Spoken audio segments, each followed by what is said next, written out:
নমস্কার সকলকে, আমি বিনা নিয়ে চলে এলাম আরও একটা নতুন ব্লগ। চলো ব্লগটা শুরু করা যাক।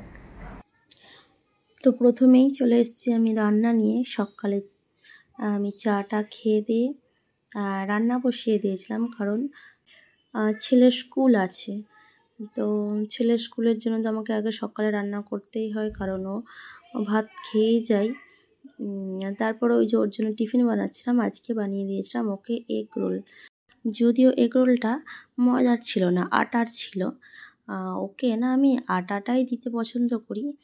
আমি ময়দাটা একটু স্কিপই করে যাই, কারণ বাচ্চাদের ময়দাটা না, সত্যি বাচ্চা বলে না, বড়োদেরও ময়দা খাওয়াটা অতটা ভালো না।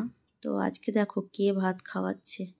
আজকে বাবা ভাত খাইয়ে দিচ্ছে ব্যালকনিতে বসে, কারণ আমি একটু ব্যস্ত ছিলাম, কারণ সব রান্না বা ওর ব্যাগটা গোছানো করতে সময় হয়নি। তো বাবা খাইয়ে দিচ্ছিল, তারপরে বাবাই আজকে রেডি করিয়ে দিয়েছে। রেডি করে নিয়ে যাচ্ছিল ছাড়তে। আমি আজকে ছাড়তে যাইনি, ও যেহেতু আছে তাই ওই নিয়ে গেছিলো।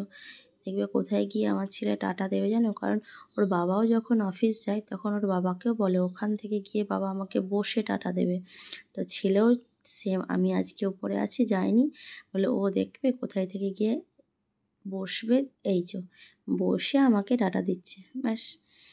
তো বাবু তো চলে গেল, আমার অর্ধেক কাজ হয়ে গেল। তো তারপর বাকি কিছু কিছু রান্না ছিল, সেগুলো করলাম। তার মধ্যে একটা নতুন রান্না তোমাদেরকে দেখাবো।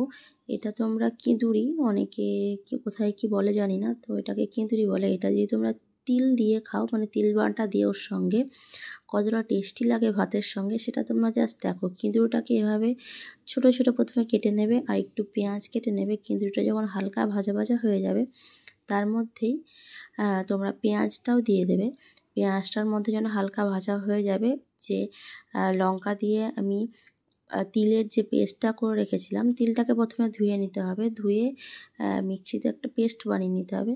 তারপর ওর মধ্যে যে ভাজাটা করেছিলাম কিঁদুরি আর পেঁয়াজ দিয়ে, তার মধ্যে দিয়ে হালকা করে একটু নেড়ে চেড়েই, বেশি ভাজার দরকার নেই, অল্প করে ভাজলে ব্যাস। দেখবে খেতে এত সুন্দর লাগে, তোমরা ভুলতেই পারবে না। তারপর একটু টমেটোর দিয়ে ভর্তা বানিয়েছিলাম, টমেটোটা পুড়িয়ে করেছিলাম, দেখো তো কেমন হয়েছে। তো তোমরা দেখতে থাকো। আমি একটা স্টিকের মাধ্যমে সব টমেটোগুলোকে নিয়েছি, তারপরে আস্তে আস্তে থেকে পুড়িয়ে, তারপরে পোড়ানো যখন কমপ্লিট হয়ে গেছে, ছাড়িয়ে সেটাকে মেখে তার মধ্যে লঙ্কা, পেঁয়াজ, একটু লবণ, একটু পরিমাণ মতো চিনি আর একটু তেল দিয়ে মেখে নিলাম, ব্যাস হয়ে গেল। তোমরা জাস্ট এটা একবার খেয়ে দেখবে ভাতের সঙ্গে কি ভালো লাগে খেতে। তো তারপর খেয়ে দিয়ে রেডি হয়ে আমি বেরিয়ে গেছিলাম বাবুকে আনতে, কারণ তোমরা তো জানোই আমি টিফিনে যাই ওকে আনতে। টিফিনে তো যাচ্ছিলাম, ব্যাস। তারপর ওকে নিয়ে বাড়ি ফিরে এসেছি, তারপর ঘুমোচ্ছিলাম। ঘুম থেকে উঠে সন্ধ্যাবেলা হঠাৎ দেখি কী জোর বৃষ্টি হচ্ছে।